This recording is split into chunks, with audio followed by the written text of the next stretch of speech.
अस्सलाम वालेकुम दोस्तों, कैसे हैं आप? उम्मीद है आप खैरियत से होंगे। मलिक रियाज बहरिया टाउन की जायदादें नीलामी होना शुरू हो गई हैं। 6 जायदादें नीलामी के लिए पेश की गई, उनमें से 3 जायदादों को नीलाम किया जा चुका है। दोस्तों, सीनियर सहाफी हामिद मीर ने बड़ा दावा कर दिया है। बहरिया टाउन के मालिक मलिक रियाज जो कि दुबई में मौजूद हैं, अब नया कारोबार उन्होंने दुबई में शुरू कर दिया है। बीटी प्रॉपर्टीज के नाम से एक प्रोजेक्ट वादा के नाम से उसकी उन्होंने बुनियाद भी रख दी है। लेकिन हामिद मीर ने दावा किया है कि मलिक रियाज को पाकिस्तान नहीं लाया जा सकता है। मलिक रियाज ने एक जो हमारा पाकिस्तान का दोस्त मुल्क है उसकी नेशनैलिटी ले ली है और मलिक रियाज क्योंकि वहां के शहरी हो गए हैं तो उन्हें पाकिस्तान लाने के लिए बड़ी कानूनी मुश्किलात का सामना करना पड़ेगा। हामिद मीर ने जो इंकशाफ किया है वो आगे मैं आप दोस्तों को बताता हूं, लेकिन अब मलिक रियाज की जो जायदादें नीलामी के लिए पेश की गई उनमें से 3 जायदादें नीलाम कर दी गई हैं। करोड़ों रुपयों की ये जायदादें नीलाम की गई हैं और जो बोली लगाने वाले थे वो भी करोड़पति हैं, अरबपति हैं। बड़े उनके ताकतवर हलकों के साथ मरासिम हैं, बड़े करीबी ताल्लुकात हैं। उन्होंने ये प्रॉपर्टीज खरीद ली हैं। दोस्तों, मलिक रियाज और बहरिया टाउन आज से चंद साल पहले अगर आप किसी को कहते कि जो मलिक रियाज है उसकी जायदादें नीलाम हो सकती हैं, मलिक रियाज के गिर्द कानून का शिकंजा कसा जा सकता है, मलिक रियाज कानून की गिरफ्त में आ सकता है, तो शायद इस पर किसी को यकीन ना आता। वो मलिक रियाज और वो बहरिया टाउन जो कि गरीबों की, लाचारों की जो है वो जमीनों पर कब्जा करते थे, उन पर दबाव डालते थे और उन जमीनों पर बहरिया टाउन जैसी आलीशान जो हाउसिंग स्कीम है वो बनाकर करोड़ों रुपयों की फरोख्त करते थे। अब मलिक रियाज की अपनी जायदादें नीलाम हो रही हैं। ये शायद मैंने जैसे बताया किसी ने तसव्वुर नहीं किया था, लेकिन ये सब कुछ इस पाकिस्तान में हो रहा है। और क्यों हो रहा है? मलिक रियाज ने खत लिखा था army chief general Asim Munir को। मैंने आपको बताया था 2 खतूत लिखे गए थे जून के महीने में। एक गालिबन 2 जून को लिखा गया था, एक 13 जून को लिखा गया था। और ये जो 2 खतूत मलिक रियाज ने लिखे फील्ड मार्शल आसिम मुनीर को, दोस्तों ये दोनों खतूत मलिक रियाज के गले पड़ गए थे। अब पहले मैं आप दोस्तों को बता देता हूं जो कि 6 जायदादें नीलाम करने के लिए पेश की गई, उनमें से जो 3 जायदादें हैं उनकी बोलियां लगी और उनको फरोख्त कर दिया गया है। एक है रबिश मर्की, वो जो जिसकी ऑक्शन किया गया और 508 मिलियन रुपए में इसको फरोख्त कर दिया गया है। ये इसकी बोली लग गई है, ये बिक गई है। और इसको खरीदने वाले कौन है? इसको खरीदने वाले जो आजाद डिजिटल एक मीडिया प्लेटफॉर्म है उसके मालिक हैं। साथ साथ कॉर्पोरेट ऑफिस 1 जो बोली पेश की गई, तकरीबन 87 करोड़ रुपए की इसकी बोली लगाई गई और इसको फरोख्त कर दिया गया। फाइनल अप्रूवल के लिए ये अथॉरिटीज को भेज दिया गया है, नैब की। तीसरी जो प्रॉपर्टी थी बहरिया टाउन मलिक रियाज की, कॉर्पोरेट ऑफिस 2, उसकी जो बोली लगाई गई तकरीबन 88 करोड़ 15 लाख की, और ये भी जो है वो फाइनल अप्रूवल के लिए कमेटी को भेज दी गई है। बाकी जो 3 प्रॉपर्टीज थी उनकी जो बोली थी जो कि एस्टिमेटेड अमाउंट थी उससे कम थी, लिहाजा उसको जो है वो नीलाम अभी तक नहीं किया गया। अगली मर्तबा इनको ऑक्शन के लिए पेश किया जाएगा। अब जो मलिक रियाज साहब है और उनका जो बहरिया टाउन है वो मुश्किलात का शिकार है। मलिक रियाज साहब ने गुज़िश्ता दिनों कहा कि उनके पास इतना पैसा नहीं है कि वो बहरिया टाउन के जो रोजमर्रा के मामलात हैं वो चला सके। बहुत सारे बहरिया टाउन में रहने वाले हैं, वो मुझसे राब्ता कर रहे थे, मुझसे कह रहे थे कि हमारा क्या होगा, हमने तो अपनी हलाल की जो पैसा था वो बहरिया टाउन में लगाया था, अपना प्लॉट लिया, अपना घर बनाया, अपनी जो पूरी फैमिली है उसके साथ हम बहरिया टाउन में रहते हैं, तो हमारा होगा क्या? क्योंकि मलिक रियाज ने हाथ खड़े कर दिए हैं। क्योंकि बताया जाता है और मैंने आपको बताया था 2022 में जब मलिक रियाज साहब पाकिस्तान से गए थे, उन्हें पता लगा था कि इमरान खान का इक़्तिदार अब खत्म हो गया है और दोबारा इमरान खान की वापसी बहुत जल्द नहीं हो सकती जब तक अगले इंतखाबात ना हो। तो मलिक रियाज साहब ने यहां से अपना सारा कारोबार समेटा था और वो दुबई चले गए थे, वहां पर उन्होंने सरमायाकारी शुरू कर दी थी। अब बड़ी खबर आप सुन लीजिए, और बहुत बड़ी खबर है। इससे पहले कि मैं जो बहरिया टाउन के रहने वाले हैं उनको बताऊं कि उनके साथ क्या होने वाला है, हामिद मीर साहब ने खबर दी है। और दोस्तों, हामिद मीर साहब ने यह दावा किया क्योंकि गुज़िश्ता दिनों ये कहा जा रहा था कि मलिक रियाज साहब दुबई से माल्टा चले गए हैं और माल्टा की नेशनैलिटी उन्होंने ले ली है, लेकिन हामिद मीर ने इंकशाफ किया है कि मलिक रियाज ने मुत्तहदा अरब इमारात यूएई की नेशनैलिटी ले ली है। यानी अब वो वहां के शहरी हो गए हैं और वहां पे अब वो सरमायाकारी कर रहे हैं। वहां पे बीटी प्रॉपर्टीज के नाम से जो भी उनकी स्कीम्स हैं, हाउसिंग सोसाइटीज हैं, वो वहां पर तामीर कर रहे हैं। अगर मलिक रियाज साहब पे मनी लॉन्ड्रिंग के हवाले से एक्सट्रेडिशन करने के हवाले से हुकूमत फैसला करती है, एस्टेब्लिशमेंट फैसला करती है, तो क्या मुत्तहिदा अरब इमारात की हुकूमत अपने शहरी यानी मलिक रियाज जो कि वहां के अब शहरी बन चुके हैं उनको पाकिस्तान के हवाले करेंगे? ये मिलियन डॉलर सवाल होगा जिसका जवाब आने वाले दिनों में मिल जाएगा। अब जो बहरिया टाउन में रहने वाले लोग हैं वो बहुत परेशान है कि हमारा क्या होगा। उसकी वजह क्या है? बहरिया टाउन के अंदर दोस्तों जो बिजली आती है वो बहरिया टाउन खुद बनाता है, मलिक रियाज साहब की जो सोसाइटी है वो खुद बनाती है। कराची में जो रहने वाले बहरिया टाउन के अंदर है वो के इलेक्ट्रिक से नहीं लेते, इस्लामाबाद में जो रहने वाले हैं वो आइस्को से नहीं लेते, लाहौर में रहने वाले वाबडा से नहीं लेते, और इसी तरह पूरे पाकिस्तान में जहां जहां बहरिया टाउन की हाउसिंग सोसाइटीज हैं, बहरिया टाउन ने बिजली का अपना निजाम बनाया हुआ था।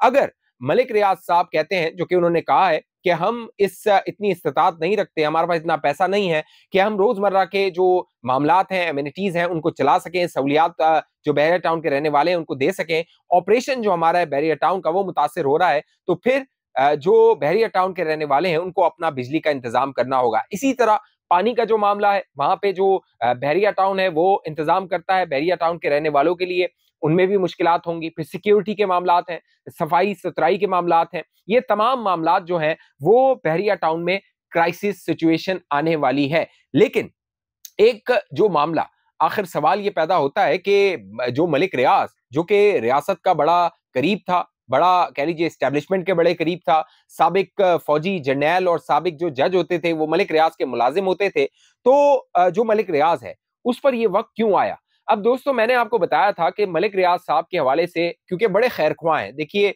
हर इदारे में मलिक रियाज ने अपने लोग रखे हुए हैं जो मलिक रियाज की पुष्पनाई करते हैं या मलिक रियाज की नौकरी करते हैं, चाहे वो मीडिया हो जाए, चाहे ब्यूरोक्रेसी हो जाए, चाहे हुकूमत हो जाए, चाहे सियासी जमातें हो जाए, चाहे फौज हो, चाहे अदलिया हो, हर जगह मलिक रियाज के बंदे हैं। लिहाजा मलिक रियाज साहब के लिए मामला तय करवाने के हवाले से जो है वो कह लीजिए हरकत हो रही थी। लेकिन मलिक रियाज साहब ने एक ट्वीट किया था, अगर आपको याद हो, मलिक रियाज साहब ने ट्वीट किया था और उस ट्वीट में उन्होंने कहा था कि मैं दबाव में नहीं आऊंगा, मेरे सीने में बहुत सारे राज हैं। ये जनवरी 2000 जो है वो 24 की बात है, और मलिक रियाज ने कहा था कि अगर मैंने मुंह खोला तो बहुत सारे लोगों के जो चेहरे हैं वो बेनकाब हो जाएंगे। अब जब मलिक रियाज ने ये धमकी दी तो दोस्तों जो मुक्तदर हल्के हैं, ताकतवर हल्के हैं, क्योंकि मौजूदा जो army chief general Asim Munir हैं वो मलिक रियाज के कभी भी कह लीजिए ना मुलाजिम रहे हैं, ना उनसे उन्होंने कुछ फेवर ली है, ना उनके वो असर में रहे हैं। लिहाजा इस्टेब्लिशमेंट ने यह सोचा कि मलिक रियाज हमें धमकी दे रहा है, हमें ये कह रहा है कि तुम मेरे मुलाजिम रहे हो यानी फौजियों को, तो मैं तुम्हारे राज खोलूंगा, मैं बताऊंगा, और सबूत मेरे पास मौजूद है। मलिक रियाज ने ये कहा था। जो मुक्तदर हल्के हैं, ताकतवर हल्के हैं, उनको लगा कि ये हमें ब्लैकमेल करेगा, मलिक रियाज अब इस रियासत को चलाएगा, क्या वो रियासत से भी ऊपर हो गया है, रियासत के ऊपर रियासत बन गई है मलिक रियाज की। लिहाजा फैसला ये हुआ कि मलिक रियाज को जो है वो कह लीजिए लाइन हाजिर किया जाएगा, मलिक रियाज को उसकी हैसियत में लाया जाएगा। वहां से ये मामला शुरू हुए, जनवरी 2024 की बात है। फिर बीच में जो खैरख्वाह थे उन्होंने मामलात को तय करवाया और मामलात तय हो गए थे। उसमें आसिफ अली जरदारी साहब का भी नाम आता है कि उन्होंने, क्योंकि पुराने उनके मरासिम में मलिक रियाज साहब के साथ कोई ले दे के ये तय हो गया था कि मलिक रियाज साहब जो कि पैसा बनता है वो दे देंगे, जमा करवा देंगे, और जो मामलात हैं उनको आगे बढ़ाया जाएगा। लेकिन फिर क्या हुआ?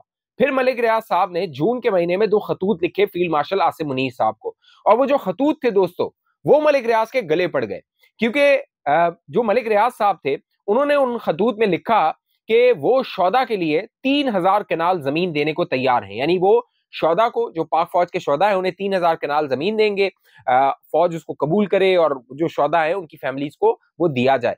अब जो इस्टेब्लिशमेंट है उनके अंदर ये सोच उभरी कि ये मलिक रियाज जो कि नाजायज पैसा जिसने बनाया है, जमीनों पे कब्जे किए हुए हैं, अपनी पूरी सोसाइटीज बनाई हुई है कब्जे के पैसे से, लोगों के जमीनों को हथिया के, वो हमारे शौदा को खरीदना चाहता है, हमारे शौदा की 3000 कनाल की जमीन की कीमत लगा रहा है। लिहाजा फिर यह फैसला हुआ कि अब मलिक रियाज को स्पेयर नहीं किया जाएगा, माफ नहीं किया जाएगा। ये जो शौदा है ये हमारे सर का जूमर है, हमारे सर का ताज है, हम इनकी किफालत कर सकते हैं, इनको पाल सकते हैं, इनको सहूलियात दे सकते हैं, इनकी जो फैमिलीज हैं। लिहाजा जो शौदा है उनको मलिक रियाज की जरूरत नहीं है, मलिक रियाज को पाकिस्तान की जो फौज है उसकी जरूरत है और पाकिस्तान के शौदा की जरूरत है। तो मलिक रियाज साहब के लिए मामलात मजीद मुश्किल हुए, यानी वो जो मुशीर थे मलिक रियाज के जिन्होंने जनवरी मशवरा दिया था कि आप ट्वीट कीजिए और पंगा ले लीजिए, टकरा जाइए रियासत से, वो मुशीरों ने भी मरवाया मलिक रियाज को। और जिन मुशीरों ने यह मशवरा दिया कि आप खत लिखिए, वो खत भी मलिक रियाज के गले पड़ गया। अब दोस्तों सवाल क्या पैदा होता है? सवाल ये पैदा होता है कि मलिक रियाज और बहरिया टाउन, उनका मुस्तकबिल क्या है? मलिक रियाज का मुस्तकबिल तो नजर आ रहा है कि करीब जो मुस्तकबिल करीब में मलिक रियाज साहब के लिए आसानियां नहीं है, लेकिन जो बहरिया टाउन के रहने वाले हैं वो करें तो क्या करें? अब मुख्तलिफ ऑप्शंस है जिन पर गौर किया जा रहा है, जिनके तहत उन लोगों को अकोमोडेट किया जा सकता है। अब वो ऑप्शंस क्या है? पहला ऑप्शन ये है कि जो बहरिया टाउन में रहने वाले हैं वो किसी हाउसिंग सोसाइटी के साथ मर्ज हो जाए। मसलन डीएचए का नाम आता है, जब भी बहरिया टाउन का नाम आता है साथ डीएचए का आता है। क्या जो बहरिया डीएचए है वो बहरिया टाउन को टेक ओवर कर लेगी और सारे जो मामलात हैं वो चलाएगी? तो दावा ये किया जाता है जो बाखबर जराए हैं उनसे कि डीएचए इसको टेक ओवर नहीं करेगी। कोई प्राइवेट हो सकता है सोसाइटी इसको टेक ओवर कर ले, या फिर वो बोली लगा ले, या वो मामलात कर ले, और फिर जो बहरिया टाउन के रहने वाले हैं उनकी जो सहूलियात हैं उनको उसी तरह आगे बढ़ाया जाए। ये एक ऑप्शन है जिसके तहत बहरिया टाउन के रहने वालों को सहूलत दी जा सकती है। दूसरा जो ऑप्शन है वो कोऑपरेटिव सोसाइटी है, क्योंकि कोऑपरेटिव सोसाइटी के तहत बहरिया टाउन को लाया जाए, जो कानून है उसके तहत सारे मामलात हैं बहरिया टाउन के उनको आगे चलाया जाए, और जो बहरिया टाउन में रहने वाले हैं उनको अकोमोडेट कर दिया जाए कि वो कोऑपरेटिव अपनी सोसाइटी बनाए, अपना कोई एक जो इंतजाम है अपनी कमेटी बना के वो सारे मामलात को चलाएं। तो बहरिया टाउन में रहने वालों के लिए दोस्तों बड़ा मुश्किल वक्त है। जो बहरिया टाउन की कीमतें हैं वो बहुत नीचे चली गई हैं। जो सरमायादार हैं, सरमायाकार हैं, वो प्लॉट्स ले रहे हैं, खरीदारी कर रहे हैं। उनको पता है कि जो बहरिया टाउन है एक बड़ी सोसाइटी है, उसको रियासत इतनी जल्दी और इस तरह कोलैप्स होने नहीं देगी। कोई ना कोई आएगा और इसको टेक ओवर करेगा। हो सकता है कि बहुत आगे जाके मलिक रियाज साहब खुद टेक ओवर कर लें, या फिर जो हालिया सूरत हाल है उनमें कोई बीच का रास्ता निकल आए और कोई, मैंने बताया कि सोसाइटी उसको टेक ओवर कर ले। तो जो सरमायाकार हैं वो यहाँ पे सरमायाकारी कर रहे हैं और वो प्लॉट ले रहे हैं, क्योंकि उनको पता है कि आगे जाके इनकी कीमतें बढ़नी है। तो ये मामलात हैं। मलिक रियाज साहब के लिए आसानियां नहीं है, मुश्किल है। मलिक रियाज साहब जो कि फाइलों को पहिए लगाते थे, अब बज़ाहिर नजर आता है कि उनकी फाइलें जो पड़ी हुई थी, बहुत पुरानी फाइलें थी, उनको पहिए लग गए हैं, और जो फील्ड मार्शल आसिम मुनीर है वो माफ करने को तैयार नहीं है, डील करने को तैयार नहीं है। डील तो मलिक रियाज साहब करना चाहते थे, मामलात को तय करना चाहते थे। उन्होंने जो गुज़िश्ता दिनों ट्वीट किया उनमें भी कहा कि आर्बिट्रेशन होनी चाहिए, मुज़ाकरात होने चाहिए, बात होनी चाहिए, कोई आप आर्बिट्रेशन कमेटी बना दीजिए। अगर वो कहेगी कि हमें जुर्माना देना है तो हम वो जुर्माना देने को तैयार हैं। लेकिन बज़ाहिर ये नजर आ रहा है कि जो फील्ड मार्शल है उसके होते हुए तो ये मामलात मुमकिन नजर नहीं आ रहे हैं, क्योंकि फील्ड मार्शल को जो बहरिया टाउन के मालिक हैं उनको वो बहुत करीब से जानते हैं, क्योंकि जनरल आसिम मुनीर जो है उनका ताल्लुक पिंडी से रहा है। मलिक रियाज साहब भी पिंडी में उन्होंने शुरुआत की अपने कारोबार की। फिर जो फील्ड मार्शल साहब हैं वो डीएचए के जो मामलात हैं, जब वो कह लीजिए जीएचक्यू में काम कर रहे थे, वो उनको देख चुके हैं कि किस तरह बहरिया टाउन के साथ लेन देन है। फिर जो फील्ड मार्शल साहब हैं वो डीजीआईएसआई रहे हैं, लिहाजा उनको पता है। उस वक्त उन्होंने कुछ ऑडियोज भी पकड़ी थी, वो मैं आपको बता चुका हूँ। मलिक रियाज की जिस तरह वो इमरान खान की बेगम के साथ मामलात को तय कर रहा था और फाइलों को पहिए लगा रहा था। फिर जनरल आसिम मुनीर साहब अभी जो है वो आर्मी चीफ है, लिहाजा वो बाखबर है, उनके पास सारी मालूमात हैं। तो मलिक रियाज साहब के लिए आसानियां नहीं है। बहरिया टाउन में रहने वालों के लिए आसानियां हो, अल्लाह करे उनकी मुश्किलात आसान हो, मामलात पाकिस्तान के लिए बेहतर हो। इस हवाले से आप दोस्तों की जो भी राय नीचे कमेंट कीजिए। अब तक ये चैनल आपने सब्सक्राइब नहीं किया जरूर सब्सक्राइब कीजिए, साथ घंटी का निशान उसको दबाइए, वीडियो को लाइक कीजिए, शेयर कीजिए। फेसबुक पे देखने वाले दोस्त पेज को लाइक फॉलो करके इस वीडियो को लाजमी शेयर कीजिए। अगली वीडियो तक मुझे इजाजत दीजिए, अपना ख्याल रखिएगा। पाकिस्तान जिंदाबाद।